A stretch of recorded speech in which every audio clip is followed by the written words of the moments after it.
গত কয়েকদিন আগে আইনজীবী হিসাবে একটা মামলা করতে আলিপুরদুয়ার কোর্টে গিয়েছিলাম।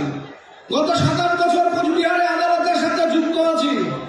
এসিজিএম আদালত আলিপুরদুয়ার, বারান্দায় একটা বেঞ্চে রাখা, বেঞ্চের মধ্যে বসে আছেন একজন যুবক। দেখে বললাম, ছেড়ে ছেড়ে লাগছে, কি ভাই তুমি এখানে কি করছো? ACGM court Alipurduar.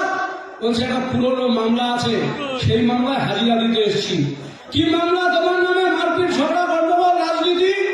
বলছে না, একটা মামলা হয়েছে 2009 সালে সোনার দোকানের ডাকাতি। বলছে এই মামলাতে আরো কোনো আসামি আছে? আর কোনো আসামি নেই, আমি একমাত্র আসামি। কি করেছিলে?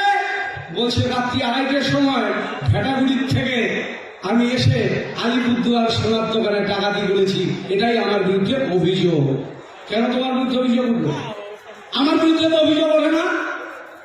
আমার কোচবিহারে এই যে মঞ্চে এতগুলো নেতা, আমাদের নামে তো ডাকাতি, চুরি, ছিনতাই, মারারের অভিযোগ ওঠে না। তোমার বিরুদ্ধে কেন অভিযোগ ওঠে? আরেকটা লাড্ডুর লোভে যাকে নির্বাচিত করেছিলাম উত্তর কেন্দ্রের বিধায়ক, হাসপাতালে দেখেন না আয়ামাসি, নার্সিংহোমে দেখেন পেশেন্ট যাতে পড়ে না যায়, পেশেন্ট কখন পার্টি করবে, পেশেন্টের কখন ওষুধ লাগবে, আয়ামাসি ব্যস্ত থাকে।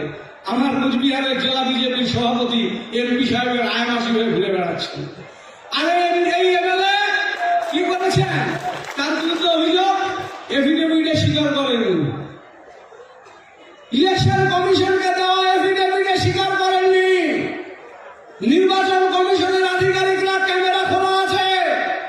জেলা তৃণমূল কংগ্রেসের সভাপতি অভিজিৎ দেব দায়িত্ব নিয়ে বলছি, সাপ্রেস অফ দি ফ্যাক্ট, যার চার্জ হবে সুকুমার রায়ের এগেইনস্টে, যার বিরুদ্ধে অভিযোগ এসিজিএম দিনহাটা কোর্টে পেন্ডিং আছে, যেখানে সাহেবগঞ্জের সেন্ট্রাল ব্যাংকের ডাকাতি করার সমস্ত ইনস্ট্রুমেন্ট এই পুন্ডিবাড়ি সুকুমার রায়ের বাড়ি থেকে উদ্ধার হয়েছে।